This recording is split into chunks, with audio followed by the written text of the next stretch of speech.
Hello friends, welcome to my channel Future Toppers. My name is Khushboo Rani. आज हम basic accounting terms के बारे में पढ़ेंगे कि अकाउंटिंग में कौन कौन सी बेसिक अकाउंटिंग टर्म्स का यूज किया जाता है। फर्स्ट आते हैं बिजनेस ट्रांजैक्शंस।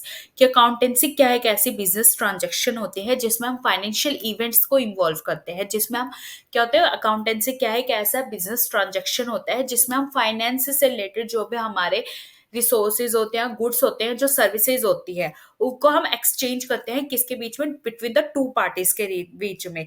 और उन दो पार्टीज के बीच में क्या है, जब हम सर्विसेज या किसी भी गुड्स या रिसोर्सेज को जब हम एक्सचेंज करते हैं, उसमें से एक पार्टी को कुछ ना कुछ समथिंग इन वैल्यूज में मिलता है, कुछ ना कुछ वैल्यू के रूप में मिलता है। और फिर बाद में इस ट्रांजेक्शन को हम बुक्स ऑफ कंपनी अकाउंट में क्या करते हैं, रिकॉर्ड करते हैं। साथ में ये जो टर्म्स होते हैं, यहाँ में डिसीजन लेने में भी हेल्प करते हैं किसी भी अकाउंटिंग इंस्टीट्यूशन से रिलेटेड। फिर आता है कैपिटल। सेकंड पॉइंट क्या है, कैपिटल। कैपिटल क्या है, capital is refers to the total amount of money और assets invested in the business by its owner and shareholders. Capital क्या है, एक ऐसा अमाउंट होता है जब हम कभी जब जब कंपनी स्टार्ट होती है, जो मनी क्या होता है, एक तो ओनर या और जो उसके शेयर होल्डर्स है उनके द्वारा जितना अमाउंट जो हमारी एसेट्स में लगाया जाता है, मतलब इन्वेस्ट किया जाता है, उसको कैपिटल किया कहा जाता है।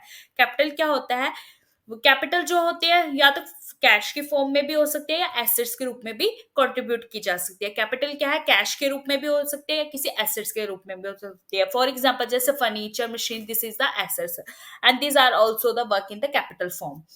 नेक्स्ट आता है हमारे पास ड्रॉइंग्स। ड्रॉइंग्स क्या होता है, ड्रॉइंग्स क्या होती है, एक ऐसी एसेट होती है जो क्या मतलब एक ऐसी टर्म्स होती है जो विड्रॉ की जाती है। ड्राइंग क्या होता है, जो पर्सनल यूज के लिए विड्रॉ करता है, इसका किसी ऑफिस के लिए किसी वर्क के लिए यूज नहीं किया जाता, इसलिए इसको ड्राइंग कहा जाता है। ड्राइंग्स क्या होता है, drawings is the amount of money and assets are withdraw by the owner या फिर किसी सोल प्रोप्राइटरशिप या जो पार्टनरशिप फर्म द्वारा किसके लिए, सिर्फ अपने पर्सनल यूज के लिए की जाती है, जिसका ना तो बिजनेस की कैपिटल पे कोई इफेक्ट पड़ता है, ना ही इसका बिजनेस की इनकम पे कोई इफेक्ट करता है। बट लेकिन इसको बुक्स ऑफ अकाउंट में रिकॉर्ड किया जाता है, बताया जाता है कि इस मनी को क्या है, पर्सनल यूज के लिए डिडक्शन की गई है।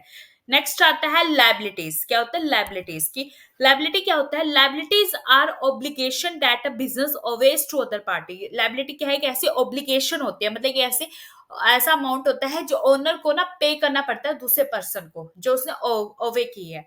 इसमें लायबिलिटीज क्या होती है, टू टाइप्स की होती है। फर्स्ट होती है करंट लायबिलिटी।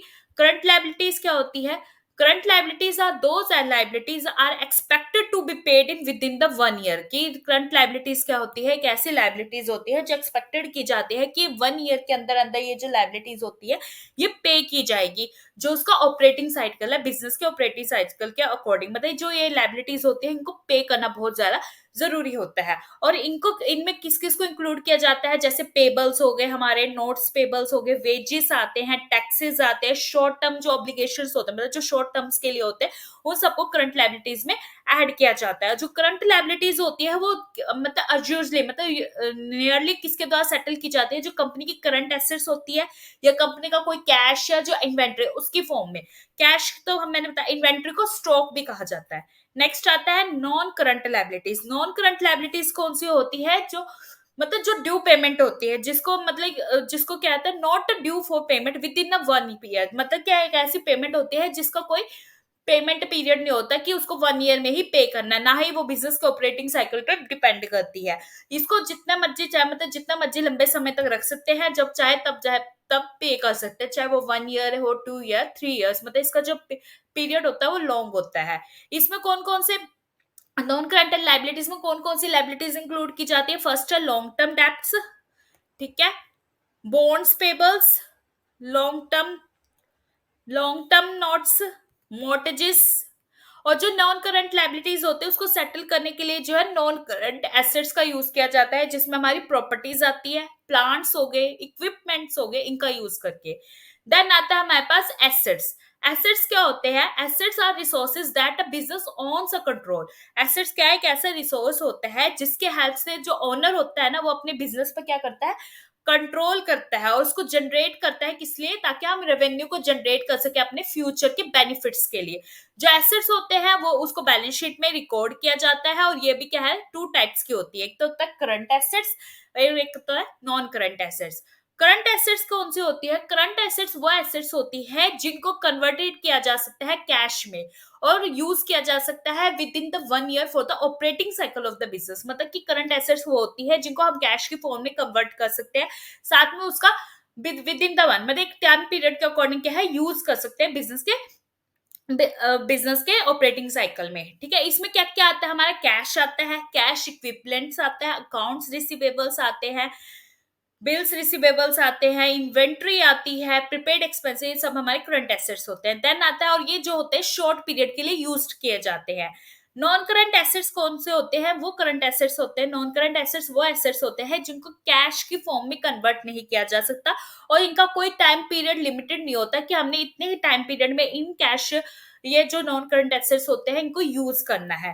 ठीक है, इसमें कौन कौन सी एसेट्स यूज होती है? इसमें हमारी प्रॉपर्टी आ सकती है, प्लांट्स आ सकते हैं, इक्विपमेंट्स आती है, इन्वेस्टमेंट्स आती है, इंटेंजिबल एसेट्स आती है, पेटेंट्स आते हैं, ट्रेडमार्क्स आ सकते हैं और जो गुडविल। ऑब्वियसली बात है क्योंकि गुडविल और ट्रेडमार्क्स के इनका एक टाइम पीरियड होता है, कोई जो पेटेंट्स होते हैं वो 20 ईयर्स के लिए होते हैं, 25 ईयर्स के लिए होते हैं, इनका कोई टाइम पीरियड जो लॉन्ग पीरियड के लिए होते हैं। ठीक है, ये लॉन्ग पीरियड के लिए होते हैं बिजनेस की सक्सेस और ग्रोथ के लिए। फिर आता है हमारे पास फिक्स्ड एसेट्स क्या होती है? फिक्स्ड एसेट्स क्या होती है? फिक्स्ड एसेट एक लॉन्ग टर्म रिसोर्स होता है बिजनेस का, जो बिजनेस द्वारा ऑन्स किया जाता है कंट्रोल करने के लिए, बट लेकिन इनको भी कैश के फॉर्म में क्या है कन्वर्ट नहीं किया जाता क्योंकि इनको रिसोर्सेज के रूप में यूज किया जाता है। ये भी टू टाइप्स की होती है, tangible fixed assets and intangible fixed assets. Tangible fixed assets वो फिजिकल एसेट्स होती है जिनको सीन सीन किया जा सकता है। एक minute. Tangible fixed assets, tangible fixed assets वो एसेट्स होती है जिनको हम देख सकते हैं, टच कर सकते हैं, फील कर सकते हैं। ये एग्जांपल्स होते हैं इंक्लूडिंग प्रॉपर्टीज आ सकती है, इसमें प्लांट्स आ सकते हैं और इक्विपमेंट्स आ सकती है। फिर आता है intangible fixed assets. Intangible fixed assets वो होती है जो नॉन फिजिकल होती है, जिनको हम ना तो फिजिकल एग्जिस्टेंस को टच कर सकते हैं ना ही उनको हम देख सकते हैं। फॉर एग्जाम्पल इनमें कौन कौन से एग्जाम्पल्स आ सकते हैं? जैसे पेटेंट्स आ सकते हैं, कॉपीराइट, सॉफ्टवेयर, गुडविल, ये सब हमारे इंटेंजिबल फिक्स्ड एसेट्स होते हैं। फिर आता है हमारे पास एक्सपेंडिचर क्या होता है? एक्सपेंडिचर क्या होता है? कैपिटल एंड रेवेन्यू एक्सपेंडिचर की जहां पर कैपिटल होती है और जहां पर रेवेन्यू, हमारे जो भी एक्सपेंडिचर्स होते हैं वो इंकर्ड किए जाते हैं। कैसे? उनको इंप्रूव करने के लिए लॉन्ग टर्म एसेट्स को क्या किया जाता है, एक्सपेक्टेड किया जाता है कि वो विद इन द 1 ईयर क्या है हमें कुछ ऐसे ऐसी मतलब ऐसे कैपिटल्स एक्सपेंडिचर्स प्रोवाइड करें जिससे कि हमारा जो परचेज ऑफ कंस्ट्रक्शन हो, जिसमें हम परचेज ऑफ कंस्ट्रक्शन करते हैं बिल्डिंग्स का, मशीनरी का एंड इक्विपमेंट का। रेवेन्यू एक्सपेंडिचर्स वो एक्सपेंडिचर्स होते हैं जो इनकर्ड किए जाते हैं मेंटेन करने के लिए, जिसमें हम बिजनेस की जितने भी बेनिफिट्स होते हैं उनको देखते हैं। फिर आता है हमारे पास एक्सपेंसेस। एक्सपेंसेस क्या होता है? Expenses are the cost that business incurs in order to generate revenue. Expense क्या है? एक ऐसा खर्चा होता है जो बिजनेस द्वारा क्या किया जाता है, रेवेन्यू को क्रिएट करने के लिए किया जाता है। ये भी टू टाइप्स के होते हैं, जिनमें आता है हमारे पास डायरेक्ट एक्सपेंसेस। डायरेक्ट एक्सपेंसेस क्या होते हैं? Direct expenses are directly related to the production and sale of the product.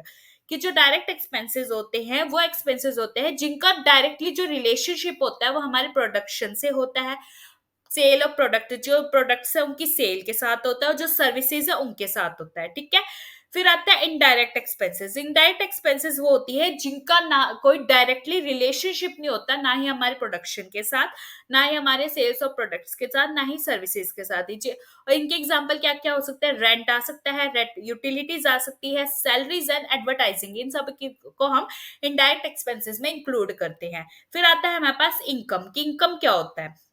Income is the revenue earned by the business through it's operations. Income क्या है? एक ऐसा रेवेन्यू है जो बिजनेस द्वारा क्या किया जाता है, जनरेट किया जाता है। ठीक है, एक स्पेसिफिक पीरियड में। ये भी टू टाइप्स की होती है, operating income and non operating income. Operating income वो इनकम होती है जो किसी प्राइमरी बिजनेस के एक्टिविटीज के द्वारा क्या की जाती है, जनरेट की जाती है। और वो प्राइमरी बिजनेस की एक्टिविटीज क्या होती है? जिसमें goods of sales and services, जिसमें जो जो गुड्स है और जो सर्विसेज है उनको सेल किया जाता है। फिर आता है net operating non operating income. Non operating income वो इनकम्स होती है जिनको जो प्राइमरी बिजनेस एक्टिविटीज का सोर्स होती है। कैसे, लाइक इंटरेस्ट इनकम्स आ सकती है, डिविडेंड्स आ सकते हैं, गेन्स आ सकते हैं, सेल ऑफ इन्वेस्टमेंट्स, इन सबको इसमें इंक्लूड किया जाता है। फिर हमारे पास आता है प्रॉफिट्स की प्रॉफिट्स क्या होते हैं। In accountancy, profit is the financial gain that a company earns after deducting all expenses from the revenue generated by the operations over a specific period। कि प्रॉफिट क्या होता है, कैसी टर्म होती है जो कंपनी द्वारा गेन की जाती है, जितने भी जो हमारे खर्चे होते हैं उनको हमारी इनकम में से लेस करने के बाद जो अमाउंट हमारे पास पड़ता है एक स्पेसिफिक पीरियड के अकॉर्डिंग, उसको प्रॉफिट कहा जाता है। प्रॉफिट भी टू टाइप्स के होते हैं, एक होता है ग्रोस प्रॉफिट और एक होता है नेट प्रॉफिट। फर्स्ट क्या है, ग्रोस प्रॉफिट। ग्रोस प्रॉफिट वो प्रॉफिट होता है जो कंपनी द्वारा कैसे अर्न किया जाता है, after deducting the cost of goods sold from its revenue. कैसे निकाला जाता है, जो हमारी जितनी भी इनकम है, जो भी हमारा रेवेन्यू है, उसमें से जितने भी गुड्स की कॉस्ट है उसको लेस करके जो अमाउंट आता है उसे हम क्या कहते हैं, ग्रोस प्रॉफिट कहते हैं। फिर आता है हमारे पास नेट प्रॉफिट। नेट प्रॉफिट कैसे अर्न किया जाता है, इसमें कंपनी की जितनी भी डिडक्शंस होती हैं, लाइक ऑपरेटिंग एक्सपेंसेस या जो नॉन ऑपरेटिंग एक्सपेंसेस या टैक्सेस होते हैं, जो भी है उनको रेवेन्यू में से लेस करने के बाद जो निकलता है, this is the non operating net profit. फिर आता है प्रॉफिट। प्रॉफिट क्या होता है, कैसा स्टेटमेंट होता है जो इनकम स्टेटमेंट में, फाइनेंशियल स्टेटमेंट्स में बिजनेस की फाइनेंशियल पोजीशंस को बताने के लिए लिखा जाता है। फिर आता है हमारे पास गेन्स। नेक्स्ट पॉइंट क्या है, गेन्स। गेन्स क्या है, gain refers to increase in the value of assets और decrease in the values of liabilities. ठीक है, गेन क्या है, ये क्या बताता है, गेन एक प्रॉफिट होता है। प्रॉफिट कैसे, जब अगर हमारे बिजनेस में जब हमारे एसेट्स की जो वैल्यू ज्यादा होगी इनकम से, लायबिलिटी से, तो हमें गेन होता है। अगर हमारे बिजनेस में क्या कहते हैं, जो एसेट्स की वैल्यू ज्यादा नहीं होती लायबिलिटी से, तो हमें लॉस होता है। फिर आता है रियलाइज्ड गेन्स। realized gains क्या होते हैं, realized gains are those to have actually received or realized by the company। realized gains क्या होते हैं, वो gains होते हैं जो कंपनी द्वारा क्या रिसीव्ड किए जाते हैं, जिनके पार्ट को वो देखते हैं। फिर आते हैं अनरियलाइज्ड गेन, जो कंपनी द्वारा अर्न नहीं किए जाते और जो रिसीव्ड नहीं होते। फिर आता है लॉसेस। लॉसेस मैंने आपको बताया था, जिसमें जो एसेट्स की वैल्यू जब डिक्रीज होती है लायबिलिटीज की वैल्यू से, तो वो लॉसेस होते हैं। ये भी टू टाइप्स के हो सकते हैं। रियलाइज्ड लॉसेस वो होते हैं जो एक्चुअली कंपनी द्वारा इंकर्ड किए जाते हैं, और अनरियलाइज्ड लॉसेस वो होते हैं जो कंपनी द्वारा ऑक्योर्ड नहीं किए जाते। ऑपरेटिंग लॉसेस कौन से होते हैं, जो कंपनी के प्राइमरी बिजनेस एक्टिविटीज से रिलेटेड होते हैं, लाइक जैसे रॉ मटेरियल के खर्चे हो गए या जो भी प्रोडक्शन से रिलेटेड खर्चे हो गए। नॉन ऑपरेटिंग लॉसेस वो होते हैं जो कंपनी के प्राइमरी बिजनेस से रिलेटेड नहीं होते। फिर आता है हमारे पास परचेजेस। परचेजेस क्या है, in accounting purchase refers to acquisition of goods and services by company for the purpose of using the operations. Purchase क्या है, एक ऐसा एक्विजिशन होता है जिसमें गुड्स एंड सर्विसेज को क्या क्या यूज किया जाता है कंपनी के ऑपरेशंस के लिए। ठीक है, लाइक कैसे रीसेलिंग के थ्रू, होल्डिंग के थ्रू या इन्वेस्टमेंट के थ्रू। फिर आता है सेल्स। सेल्स क्या है, सेल्स को कैसे रेफर्स किया जाता है, sales refers to the transfer. इसमें जो गुड्स एंड सर्विसेज है उसको ट्रांसफर किया जाता है किसको, कस्टमर्स को, एक्सचेंज फॉर द पेमेंट। जिसमें पेमेंट के रूप में जो भी गुड्स एंड सर्विसेज है उनको एक्सचेंज किया जाता है किसको, हमारे कस्टमर्स को। फिर आता है गुड्स। गुड्स क्या है, in accounting goods typically refers to the tangible products. की अकाउंटिंग में जो गुड्स है वो एक टेंजिबल प्रोडक्ट होता है जिसमें कंपनी द्वारा उसको सेल किया जाता है, बाय किया जाता है और नॉर्मल ऑपरेशंस के अकॉर्डिंग देखा जाता है। स्टॉक क्या है, एक ऐसा इन्वेंटरी प्रोडक्ट होता है या ऐसी मटेरियल होती है जिसको कंपनी जो है सेल या प्रोडक्शन के लिए होल्ड पर रखती है, लाइक रॉ मटेरियल। इसमें भी स्टॉक के जो बहुत से मेथड है, फर्स्ट जैसे इसमें आता है फीफो मेथड, लीफो मेथड, वैक मेथड है, कॉक्स मेथड। मतलब फीफो मतलब first in first out, LIFO last in first out, weighted average cost वैक को, सीओजीएस मतलब cost of goods sold method. फिर आता है डेटर्स। डेटर्स क्या होता है, डेटर्स इज एन इंडिविजुअल और entity that owes money to the firm. Debtors क्या है, एक ऐसा पर्सन होता है जिसने फर्म से मनी ओवेज मतलब फर्म से मनी लिया हुआ है। देन क्रेडिटर वो होता है एक ऐसा इंडिविजुअल होता है जिस as entity to whom the firm owes money, मतलब ऐसा इंडिविजुअल होता है जिससे फर्म ने पैसा ले रखा होता है।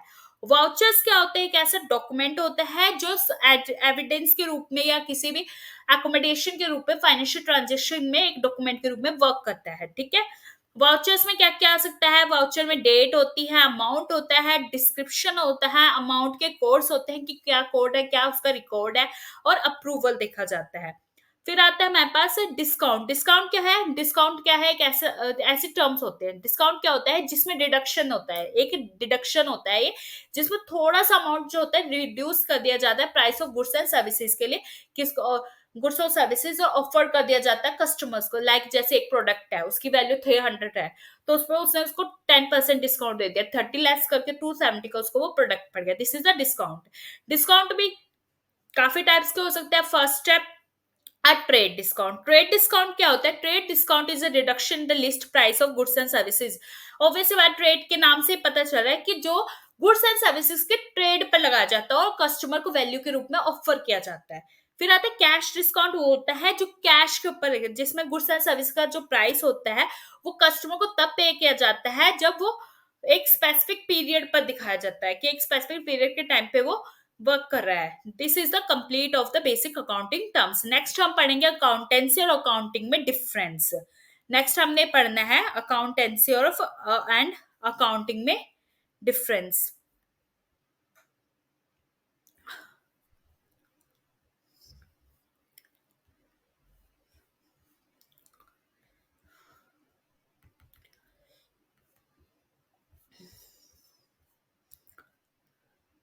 Difference between accountancy and accounting.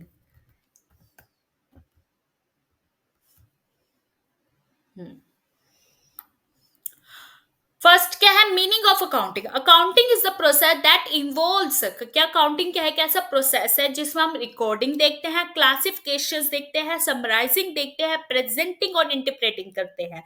ठीक है। और अकाउंटिंग्स क्या है? अकाउंटेंसी एक बॉडी है। अकाउंटेंसी क्या है? एक बॉडी है जिसमें नॉलेज होती है जो हेल्प करती है हमें मेजरमेंट्स में, प्रोसेस में, रिकॉर्ड में, और जो हमारी नॉन फाइनेंशियल स्टेटमेंट्स या जो भी फाइनेंशियल स्टेटमेंट्स है उनको क्रिएट करने में। ठीक है। जो अकाउंटिंग का स्कोप क्या होता है? नैरो स्कोप होता है, मतलब ज्यादा बड़ा नहीं होता, बहुत लिमिटेड स्कोप होता है। जबकि अकाउंटेंसी का स्कोप क्या होता है? वाइडर होता है, बहुत बड़ा स्कोप होता है।